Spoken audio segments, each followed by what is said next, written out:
Allora, amici, ragazzi, seconda parte della spiegazione dell'economia nel 500. Sofì forse voleva andare a letto, vero? Perché si era assopita, sta qui vicino, sta dormendo qui vicino, ma io volevo che mi facesse compagnia durante questa video lezione. Non vuole mai farmi compagnia, non vuole mai aiutarmi a svolgere queste lezioni. Vedete com'è bella la mia gattona, vedete come si fa a coccolare, vedete come le piace farsi cullare. Sofì saluta i nostri video ascoltatori. Vuole andare a dormire, quindi la salutiamo e la ringraziamo. Un bel saltello, continuiamo. Vi ricordate alla fine della prima di queste due nostre lezioni sull'economia del 500 abbiamo introdotto l'argomento fondamentale del commercio e del consumo di pepe e spezie che diventano veramente massicci nel corso del 500. Il pepe era la più diffusa di tutte le spezie, dava un sapore piccante che era molto amata dagli uomini del 500, ma era anche usata per conservare le carni e altri elementi, mentre altre spezie erano più dolci. L'abbiamo già detto al termine della lezione precedente, vero? Della scorsa lezione.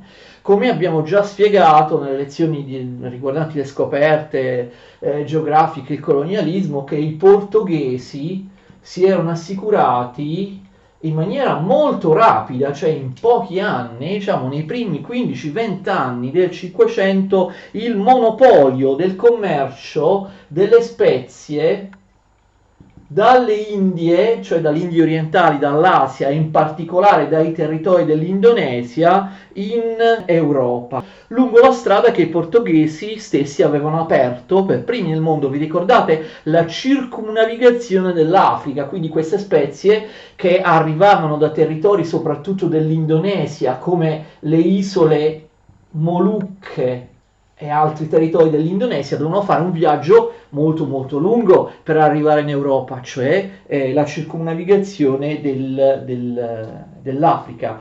Abbiamo già spiegato, se avete seguito con me le lezioni sulle scoperte geografiche, che monopolio portoghese dall'Oceano Indiano, circumnavigando l'Africa fino a Lisbona.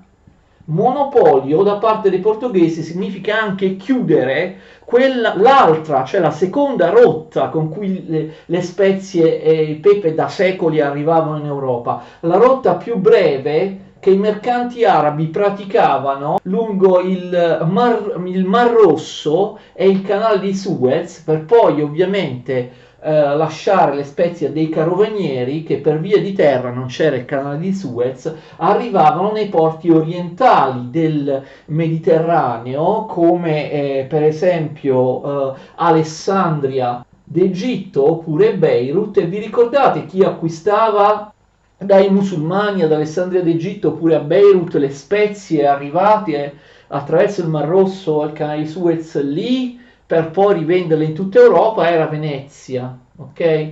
Ricordate che però i portoghesi, sia pure per un breve periodo, riescono a chiudere questa via breve, conquistando gli accessi al Mar Rosso e al Golfo Persico, e quindi impedendo ai mercanti arabi di far arrivare lungo quel tragitto le spezie nel Mediterraneo orientale, le spezie a Venezia, che poi le comprava e le diffondeva, le vendeva a caro prezzo in tutta Europa, sia perché i portoghesi assicurano, capite, arrivando nei luoghi di produzione delle spezie, cioè prelevandoli nei luoghi di produzione, non acquistandoli dopo un lungo giro dell'oceano come facevano i veneziani ad Alessandria d'Egitto. Ovviamente i portoghesi riescono ad abbassare il prezzo delle spezie, e inoltre abbiamo visto attraverso delle vittorie militari e delle vere e proprie occupazioni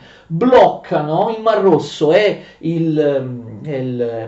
il Mar Rosso e il Golfo Persico, per cui i mercanti arabi non possono più passare. Quindi, sia pure per un breve periodo, per alcuni decenni, come abbiamo visto parlando delle scoperte geografiche, del colonialismo portoghese, i portoghesi conquistano il monopolio dall'Oceano Indiano, le spezie arrivano a Lisbona, non vengono più portate dagli arabi verso il Mediterraneo orientale.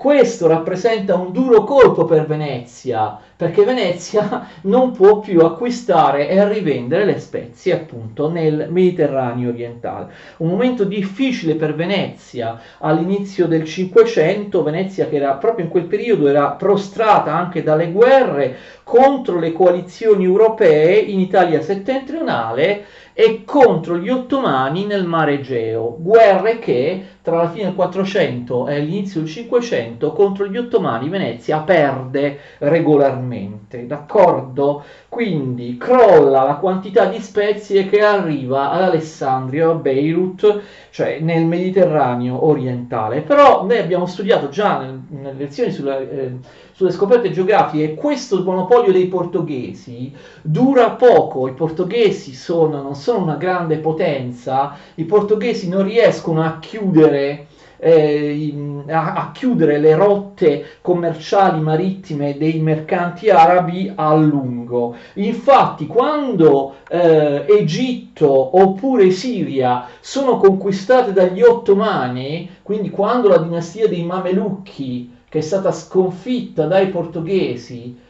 in Siria e in Egitto diventa una dinastia vassalla del potentissimo impero ottomano, per i portoghesi non c'è più niente da fare. Con la loro potenza militare, gli ottomani sbloccano le vie del Golfo Persico e del Mar Rosso, sconfiggendo i portoghesi. Gli ottomani non si fanno scrupoli di allearsi con i veneziani, malgrado ci fosse un clima di continua crociata in corso, no? I veneziani cattolici non si fanno neanche loro scrupolo di allearsi con gli ottomani per sconfiggere i portoghesi e riaprire appunto quella strada che a Venezia conviene. Quindi il blocco del Mar Rosso viene rotto ben presto, dopo il 1520. Ai portoghesi non resta altro che allearsi, attenzione, con quelli che saranno sempre gli avversari a oriente dell'impero ottomano, ovvero i persiani, l'impero persiano che bloccò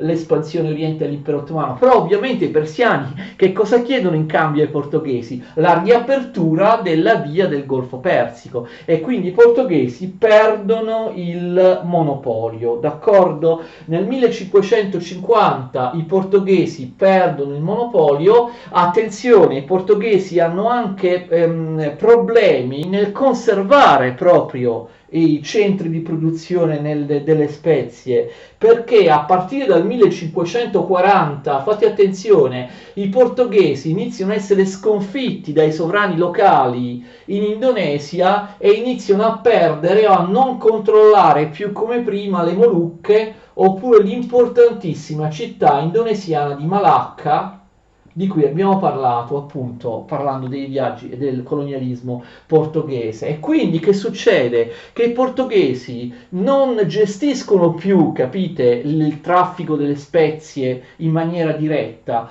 diventano, nelle Molucche, Malacca e in Indonesia, diventano dei compratori come gli altri, d'accordo? Dei compratori come gli altri, non hanno più il monopolio. Nelle Molucche, nelle isole di Banda, nelle isole della Sonda, nelle isole Celebes, tutti quei posti, isolette nell'Indonesia, i portoghesi prima gestivano la produzione delle spezie e le acquistavano in monopolio, adesso dopo il 1540 le acquistano come le acquistano tutti gli altri. I portoghesi non possono più impedire ai mercanti arabi oppure in minor misura ai mercanti cinesi o ai mercanti indiani di acquistare le spezie in Indonesia come i portoghesi fanno. Quindi finisce il monopolio dei portoghesi. Inoltre il prezzo delle spezie si alza perché i portoghesi in difficoltà militarmente con le loro navi nell'Oceano Indiano devono provvedere con delle scorte, capite? Con delle navi che fanno da scorta alla sicurezza delle navi che trasportano il pepe spezie in Europa. C'è bisogno di navi di scorta perché i convogli portoghesi vengono regolarmente e continuamente aggrediti. E quindi ovviamente il costo di queste navi di scorta fa aumentare il prodotto finale che arriva a Lisbona e quindi niente, i portoghesi perdono la loro condizione favorevole nella vendita in Europa, nel commercio in Europa di pepe e spezie. Le scorte militari impediscono ai portoghesi di mantenere bassi prezzi. Poi si potrebbero dire altre cose, i veneziani sono anche furbi nella propaganda, diffondono una notizia falsa che però viene creduta da molti, secondo cui attraverso la via lunga portoghese, no, la circumnavigazione dell'Africa a sud del Capo di Buona Speranza, le spezie attraverso questa via lunga verrebbero danneggiate, ok? Verrebbero danneggiate perché il viaggio è troppo lungo, non sarebbero più buone quando arrivano in Europa. Non era vero, ma questa diceria i veneziani riescono a diffonderla un po' dovunque, d'accordo? I portoghesi in qualche modo cercano di rifarsi commerciando con la Cina e il Giappone, questo lo vedremo anche altrove, mettono piede in Giappone, mettono piede in Cina con la famosa base di Macao che per moltissimo tempo sarà una base commerciale portoghese in Cina, però non fanno grandissimi affari perché sia in Giappone, da cui verranno presto cacciati, sia anche in Cina i portoghesi sono trattati male, sono visti con sospetto, sono appena tollerati, sono strettamente controllati a Macao, si impedisce ai portoghesi di uscire dal porto di Macao, a volte si impedisce ai portoghesi persino di scendere dalle navi, ok? Portoghesi che spesso vengono maltrattati o sottoposti a dazi molto duri per acquistare le merci dalla Cina. Tuttavia i portoghesi hanno ancora un vantaggio, cioè possono pagare le spezie sugli empori asiatici dove le acquistano con l'oro. I portoghesi pagano in oro e i portoghesi l'oro lo prelevano dall'Africa subsahariana, come abbiamo visto in altre video lezioni. Mentre i veneziani pagano con oro, però non hanno abbastanza oro, quindi i veneziani devono pagare anche con altre merci. C'è da dire che poi l'idea che Venezia declini perché non arriva più pepe spezie al Mediterraneo orientale è falsa, cioè Venezia declina ovviamente per un certo periodo nello spaccio delle spezie, però non bisogna dimenticare che Venezia non acquistava dai mercanti arabi nell'Europa, nel Mediterraneo orientale soltanto le spezie. I veneziani hanno sempre commerciato anche con altre merci, quindi anche durante il monopolio portoghese delle spezie, capite? I veneziani non andarono completamente in crisi, perché i veneziani non acquistavano e smerciavano soltanto le spezie, ma anche tantissimi altri prodotti come cotone, zucchero, tessuti. Ad ogni modo, come abbiamo visto, i portoghesi riescono solo per pochi decenni, per pochissimo tempo, ad avere il monopolio del commercio delle spezie in Europa. Ben presto si ripristinano entrambe le vie che portano pepe spezie in Europa, quella portoghese di nuova apertura intorno all'Africa e quella tradizionale che dopo un certo periodo, appunto un periodo limitato di blocco, si riapre, cioè quella attraverso il Mar Rosso e il Golfo Persico. Quindi di fatto i portoghesi il monopolio di pepe spezie non riescono a raggiungerlo davvero, lo ottengono solo transitoriamente per un breve periodo. La situazione poi definitiva è che esistono due vie commerciali delle spezie. I portoghesi ne hanno aperta un'altra, però non riuscendo a chiudere definitivamente quella tradizionale. Due vie commerciali delle spezie, e le abbiamo viste più volte, significa che viene raddoppiato, più che raddoppiato, il consumo di spezie in Europa. Ne arrivano tantissime, smerciate dai veneziani o smerciate dai portoghesi. Il pepe, l'abbiamo visto, diviene proprio una moda. Se tu non hai il pepe sulla tua tavola, non sei nessuno. La grandezza, abbiamo già citato l'affermazione, lo sviluppo di Anversa sul mare del Nord, nell'attuale Belgio, nelle Fiandre, diventa il porto più importante dell'impero del Nord, appunto perché è un terminale che provvede alla redistribuzione in Europa delle spezie che arrivano da Lisbona, che arrivano dal Portogallo, arrivano ad Anversa e poi vanno in tutta Europa. Da Anversa, attenzione, Anversa diventa anche economicamente molto importante perché abbiamo anche la via opposta, cioè le pepe spezie salgono da Lisbona ad Anversa, invece c'è qualcosa che scende verso Anversa, ovviamente dai paesi baltici, perché grandi quantitativi di legname e di cereale che arrivano dal Mar Baltico, legname e cereale, vengono stoccati ad Anversa prima di riprendere il viaggio in tutte le altre, gli altri paesi europei. Grande importanza di Anversa, diventa un porto ricchissimo, una città molto popolata nel 500. Ad Anversa i portoghesi cosa fanno? Attenzione, c'è anche un altro scambio che avviene ad Anversa. I portoghesi scambiano l'oro che abbiamo visto prendono nell'Africa sub-sahariana con l'argento che proviene dalle miniere tedesche o dalle miniere della Boemia, d'accordo? Voi direte, quindi Anversa diventa anche un grandissimo centro di scambio di metalli preziosi. Voi direte, ma perché i portoghesi danno oro in cambio di argento?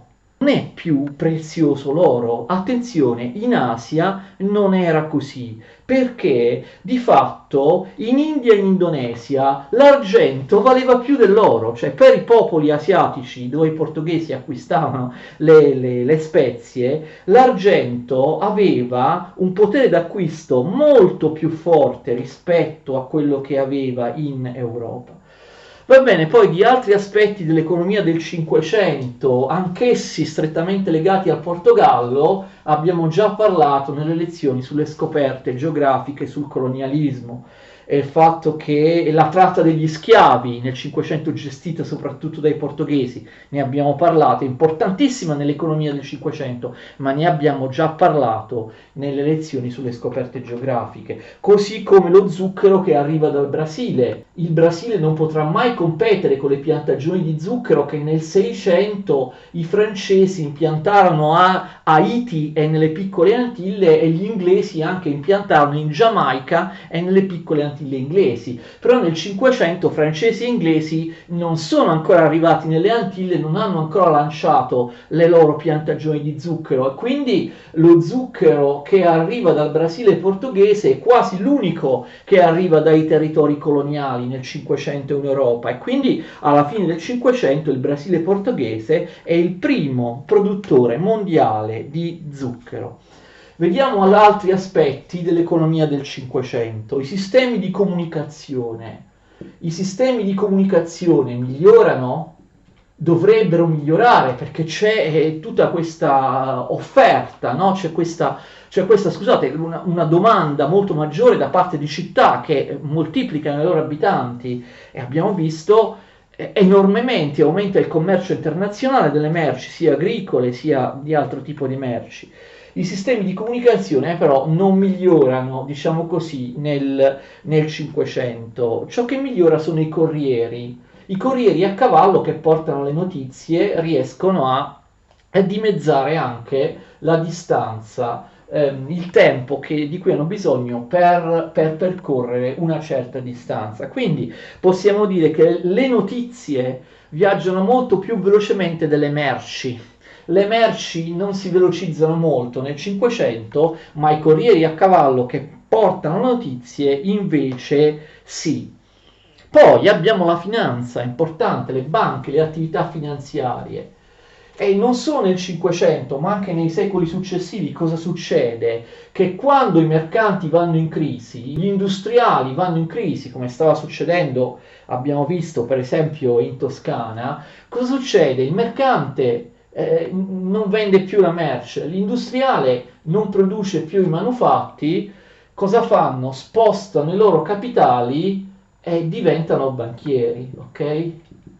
Non guadagni più col commercio, non guadagni più con la produzione industriale, cosa succede? Succede che molti mercanti italiani, specie in Toscana, ma non solo, di fronte al declino delle loro attività manifatturiere, si specializzano nell'attività bancaria. Ciò vale per i toscani, ma anche grandemente per i genovesi. Moltissimi banchieri genovesi sono veramente all'avanguardia in tutta Europa e i genovesi, pensate, sono loro che avevano finanziato le imprese dei portoghesi e degli spagnoli, tutti i viaggi di esplorazione e di scoperta, ma assolutamente i genovesi in parte finanziarono anche, ricordate, quei re di Francia che alla fine del 400, inizio del 500 vennero in Italia a conquistare pezzi di Italia, ok? E poi danno anche dei prestiti ai sovrani, d'accordo? Dei grandi prestiti ai sovrani. Ma questo vale non solo per i genovesi, appunto, ma per i fiorentini, per i milanesi, per i lucchesi e per altre banche toscane. Vengono fondate le prime banche pubbliche, questo è molto importante, tra cui proprio una delle prime al mondo, è il Banco di Rialto a Venezia, fondato nel 1587, è una delle prime banche pubbliche del mondo. Anche i veneziani, attraverso il Banco di Rialto, prestano soldi a grandi sovrani europei, compreso il Papa, ma, e ne abbiamo già parlato quando abbiamo parlato dell'economia del 400, era già in atto la crescita di un'altra zona con grandi banchieri, quella della Germania meridionale. In piccole città che non diventano grandi, restano delle città molto piccole della Germania meridionale come Francoforte oppure Norimberga, anche lì emergono grandissimi banchieri. Ce ne sono tanti, ma in realtà sapete perché proprio nella Germania meridionale? Perché queste piccole città della Germania meridionale si trovano sulla strada tra Venezia e i grandi mercati settentrionali e in queste città arriva l'argento delle miniere dell'Europa centrale, che era ingentissimo. Basta pensare alle enormi miniere di Kutna Hora in Boemia, che resteranno le miniere che producono più argento in Europa prima dell'arrivo dell'argento dalle colonie spagnole nelle Americhe, d'accordo? E qui ne citiamo soltanto uno, ovviamente nella città di Augusta, Germania settentrionale, la grande dinastia dei Fugger, che dominerà davvero il sistema bancario nel Cinquecento. I Fugger finanzieranno più volte anche il grande imperatore Carlo V. La dinastia Fugger parte da Jacob il Vecchio, che fece fortuna, Jacob Fugger, che muore nel 1469 e poi si afferma nel 500 a partire da suo figlio Jacob. Non a caso si chiama Jacob come lui, viene soprannominato Jacob il Ricco Fugger, morto nel 1525. Arriviamo all'argomento finale che abbiamo già detto essere forse il più importante argomento dell'economia del Cinquecento, perlomeno l'argomento nuovo, il fattore nuovo, originale, mentre come ho detto nella lezione scorsa molti processi economici del Cinquecento non sono altro che uno sviluppo, un'affermazione di processi che già erano partiti, che già erano iniziati, che già erano in atto nel 400, cioè nel secolo precedente. La rivoluzione dei prezzi, non so perché gli storici danno questa definizione così enfatica, così roboante, la rivoluzione dei prezzi, all'aumento dei prezzi, all'inflazione che caratterizzerà il Cinquecento, la rivoluzione dei prezzi. Anche sui libri scolastici si trova questa espressione, la rivoluzione dei prezzi. C'è un'enorme inflazione dall'inizio alla fine del Cinquecento, un'inflazione che non si ferma mai, cioè un aumento dei prezzi. Questo avviene in tutta Europa. E qui c'è stato un lunghissimo e veramente specializzato, tecnico, dibattito storiografico che è durato molto a lungo e che ancora continua, per determinare quali sono le cause, quali sono le motivazioni di questa inflazione fortissima, di questo aumento dei prezzi durante tutto il Cinquecento. I prezzi aumentano, pensate, dall'inizio alla fine del Cinquecento, i prezzi di qualunque tipo di merci. In Spagna aumentano di 4-5 volte, in Francia i prezzi aumentano di 4 volte, in Inghilterra di 5 volte, in Polonia anche di 5 volte. L'inflazione riguarda anche, attenzione, i paesi dell'Europa orientale, riguarda proprio tutti. In Italia, attenzione, dove l'inflazione, l'aumento dei prezzi fu più tardivo, perché non inizia al principio del 1500, inizia dopo in Italia l'inflazione, inizia dal 1540-1550, in Italia i prezzi aumentano di 3 volte, quindi un po' meno rispetto all'aumento di altri posti d'Europa. La prima cosa da dire è che aumentano più i prezzi dei prodotti agricoli piuttosto che quelli dei tessuti, dei prodotti industriali o delle materie prime, d'accordo? Cioè il prezzo dei cereali, del frumento, per esempio in Germania e in Polonia, aumenta di 7 volte, mentre invece il prezzo di prodotti non agricoli aumenta appunto di 5, 4, 3 volte. Quindi i prodotti agricoli, e questo è già, vedete, un indizio molto importante per capire la causa di questo aumento dei prezzi, indizio fondamentale, i prezzi aumentano molto di più tra i prodotti agricoli piuttosto che tra altri prodotti. Allora, quali sono le motivazioni dell'inflazione? La motivazione fondamentale sembrerebbe quella proprio semplicissima a cui penserebbero tutti, l'aumento della domanda. Quando aumentano i prezzi, no? Quando aumenta la domanda, no? Le merci, per quanto abbondanti, possono causare una penuria, possono diventare insufficienti quando aumenta la domanda, aumenta il numero di coloro che vuole acquistare le merci. Nel Cinquecento c'è un enorme aumento della domanda rispetto ad un'offerta di merci che aumenta fino a un certo punto, perché l'abbiamo visto, nel Cinquecento vi sono delle rigidità tecniche e tecnologiche insuperabili per l'epoca, per la tecnologia dell'epoca. Le superfici coltivate, abbiamo visto, aumentano, però insomma hanno un limite, puoi aumentare l'estensione dei territori coltivati a cereali oppure dei pascoli, ma fino a un certo punto, d'accordo? E quindi la domanda è nettamente superiore all'offerta e quindi i prezzi di ogni tipo di merci aumentano.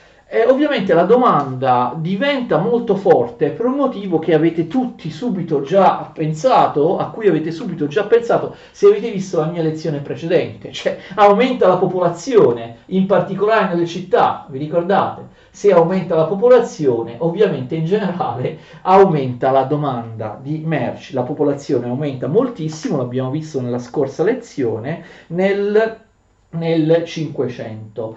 E tenete conto che molti dalle campagne si trasferiscono in città. Quando vivevano nelle campagne, molti di quelli che vivevano nelle campagne non avevano bisogno di comprare niente, non avevano una domanda commerciale. Perché? Perché vivevano di autoconsumo, capite? Nelle campagne producevano da sé quello che poi consumavano. Trasferendosi dalle campagne alle città, questi contadini non fanno più i contadini, non possono più vivere di autoconsumo, devono acquistarle le merci, capite? Se prima nelle campagne i contadini coltivavano da sé i cereali, quando i contadini si spostano nelle città e non fanno più i contadini, ovviamente per consumare cereali, una volta diventati cittadini, i cereali li devono acquistare. Mi sembra piuttosto semplice. Diminuisce la popolazione contadina, aumenta la popolazione cittadina, quindi diminuisce la popolazione che vive di autoconsumo e aumenta quella che costituisce, crea una domanda di mercato, ha bisogno di acquistare merci e quindi determina l'aumento del prezzo delle merci. Non solo, nel 500, come abbiamo visto, aumenta la domanda di prodotti che solo il mercato può offrire, che non ti puoi fare da solo. Cioè, abbiamo visto, aumenta enormemente la domanda di zucchero, di riso, ma soprattutto di spezie, ve lo ricordate? Le spezie non si coltivano in Europa, l'abbiamo visto, arrivano dall'Indonesia, le devi per forza comprare, ok? Il riso si coltiva solo nella pianura padana e in pochi altri posti. Lo zucchero si coltiva a Cipro, in pochi posti della Spagna, ma per la maggior parte, l'abbiamo visto, arriva dal Brasile portoghese. Sono prodotti che non puoi avere nel tuo orto, che vengono da posti particolari, da posti molto lontani, e quindi sono prodotti che tu per forza devi acquistare ed acquistare ad alto prezzo. Attenzione, aumenta anche la domanda pubblica, perché ricordate che già dalla fine del 400 e poi nel 500 si affermano le monarchie nazionali moderne. Quindi che vuol dire? Che i sovrani, la loro corte, i parlamenti hanno molto maggior potere. Abbiamo visto che questo ha causato, ve lo ricordate, anche l'aumento della popolazione nelle città capitali, perché significa che se si affermano gli stati moderni, le monarchie nazionali moderne, ovviamente si affermano anche tutti quei funzionari, quei burocrati, soprattutto nelle capitali, che lavorano per le monarchie nazionali moderne. Quindi un ceto di funzionari, di burocrati, aumenta enormemente, e questi sono dei burocrati, non sono dei produttori, e quindi ovviamente hanno bisogno di acquistare le merci, ok? Lo Stato, attraverso i burocrati, la burocrazia, gli stati, essendo diventati molto più potenti rispetto al 400, gli stati acquistano sempre più merci, per esempio sempre più armi. Le armi diventano sempre più dispendiose nel 500, con l'uso di cannoni, con l'uso di artiglieria sempre più costosa, e quindi anche la domanda pubblica, capite? Lo Stato fa aumentare enormemente la domanda di merci. Ok, allora sembrerebbe facile, aumenta la domanda per tutti questi motivi che vi ho detto. Una certa storiografia dice che però vi è anche una concausa, ovvero sì, la causa dell'aumento dei prezzi è l'aumento della domanda, però una concausa sta in questo fatto. Come vengono acquistate tutte queste merci? Vengono acquistate con metalli preziosi, d'accordo? In particolare con l'argento. E l'argento, abbiamo visto, dopo le grandi miniere dell'Europa centrale e orientale, affluisce in enorme quantità nel 500 in Europa dalle miniere spagnole in America Latina. Abbiamo parlato ampiamente dell'economia, dell'afflusso dell'argento dalle miniere spagnole nelle colonie, ricordate il Potosí, la zona mineraria del Potosí in Bolivia, in Europa. Quindi di questo abbiamo già parlato quando abbiamo parlato delle scoperte geografiche del colonialismo, lo diamo per scontato. Inizia ad arrivare enorme quantità di argento dai domini spagnoli in America a Siviglia. Aumenta enormemente l'argento circolante e le merci che vengono acquistate in sempre maggior numero vengono pagate con questo argento spagnolo che arriva dalle colonie spagnole dell'America. Perché questo fa aumentare i prezzi? Attenzione, questa è la ricostruzione degli storici.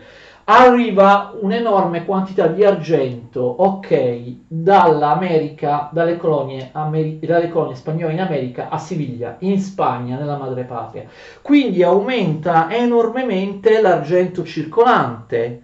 Inizialmente questo avviene in Spagna e nelle colonie spagnole, che significa aumenta enormemente il volume dell'argento circolante.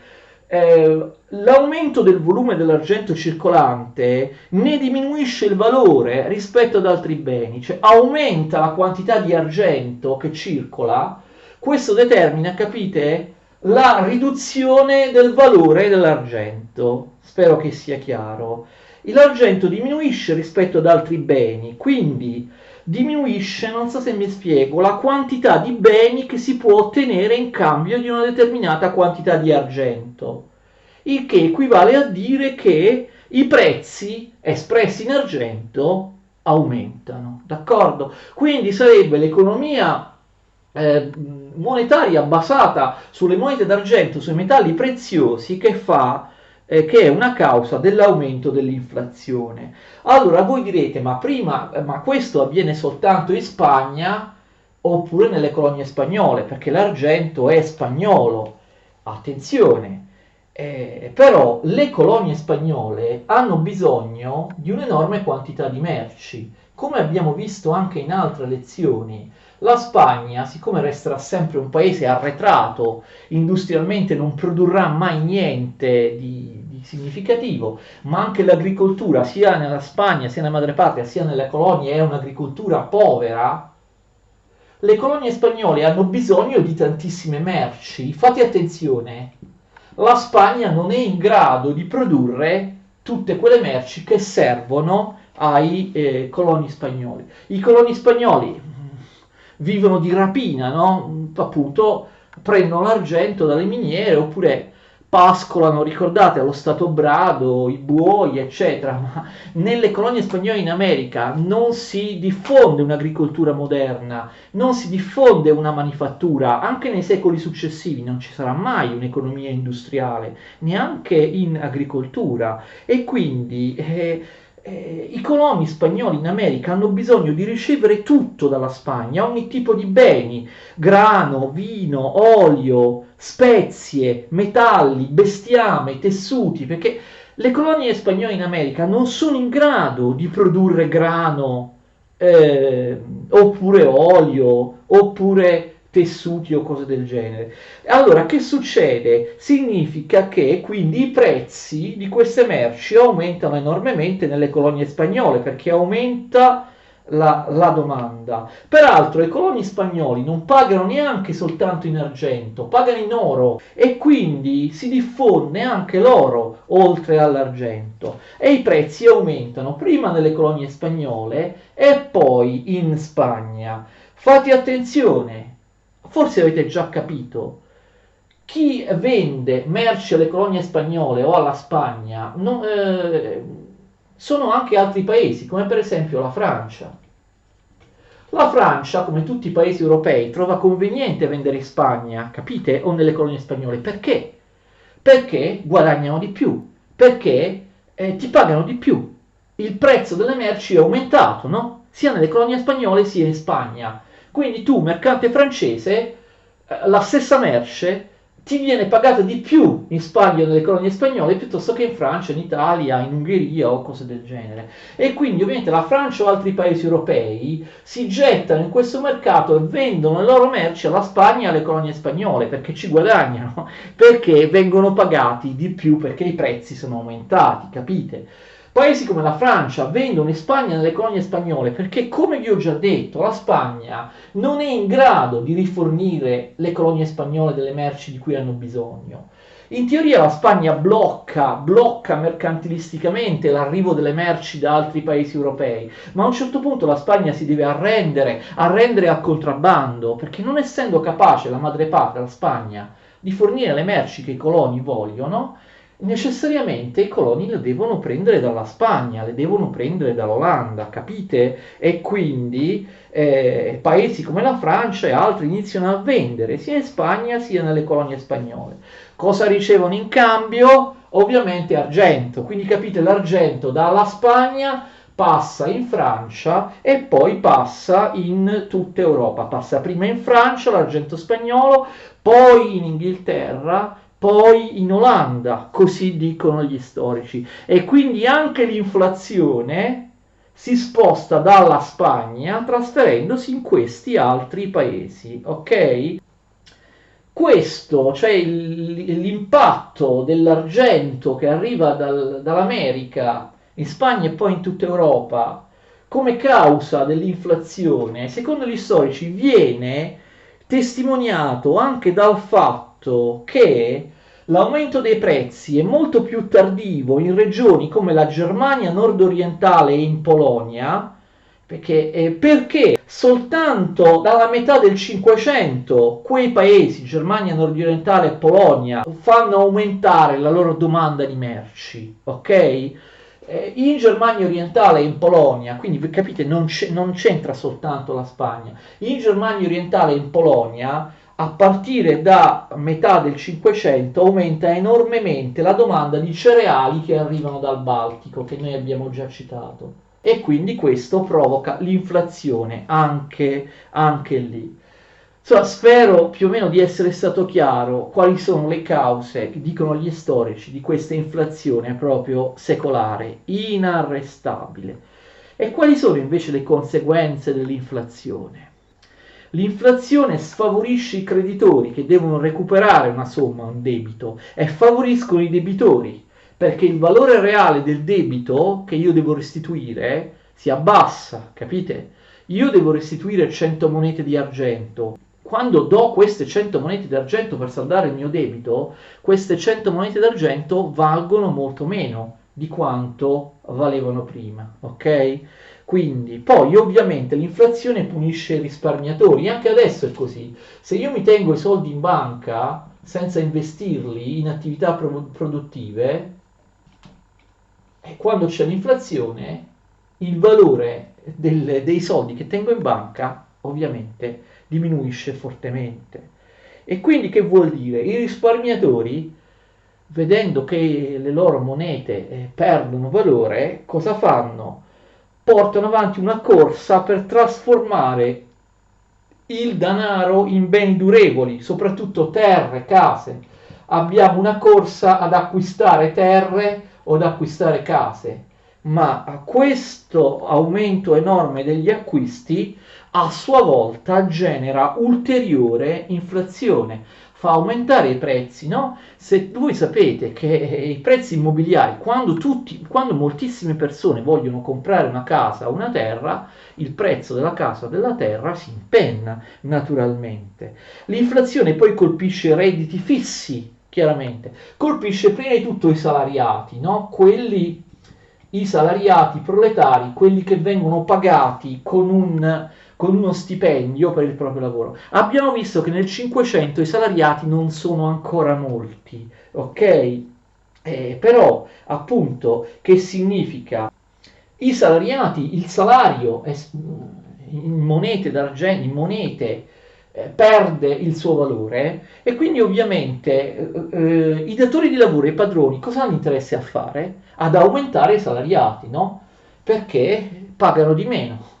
Se il salario, no, diminuisce di valore, invece di pagare in natura con il rapporto feudale di lavoro, gli imprenditori hanno interesse a incentivare il rapporto di lavoro di tipo capitalistico, quello che dà un salario, perché il salario vale di meno e quindi c'è meno spesa da parte del padrone, da parte del datore di lavoro nel pagare i salariati. Infatti alcuni storici dicono che soprattutto in alcune zone d'Europa, in particolare in Inghilterra, c'è un aumento del lavoro salariato proprio per via dell'inflazione. Cioè l'inflazione, capite, siccome deprime il valore dei salari, spinge gli imprenditori ad aumentare il lavoro salariato o il numero dei salariati, d'accordo? In realtà tutti i redditi fissi vengono colpiti, attenzione, non solo i poveri salariati, operai,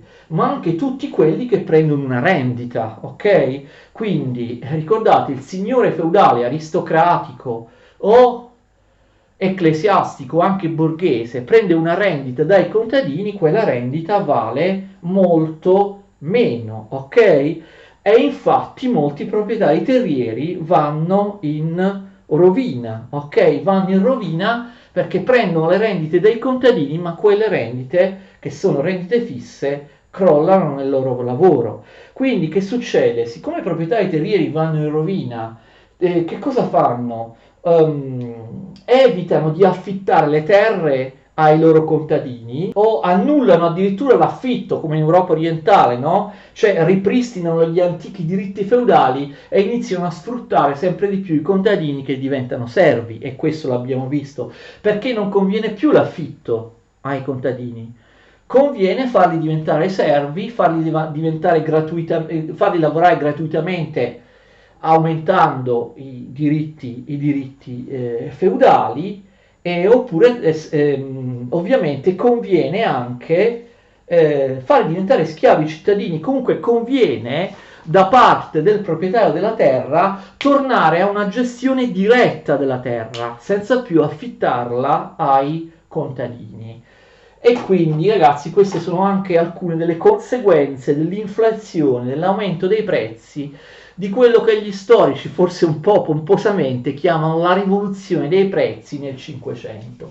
Spero davvero, ce l'ho messa tutta, spero davvero di essere riuscito a farvi comprendere i principali processi e le principali linee di sviluppo dell'economia del Cinquecento in queste due lezioni. Ovviamente continuate a seguirmi anche in altri cicli di video lezioni che riguardano il Cinquecento o riguardano ovviamente altre epoche storiche. La mia gattona Sofia ed io continueremo appunto a parlare, avete tantissime lezioni, no, sul canale YouTube Tolandus Redivivus, si chiama il mio canale YouTube nel momento in cui sto parlando.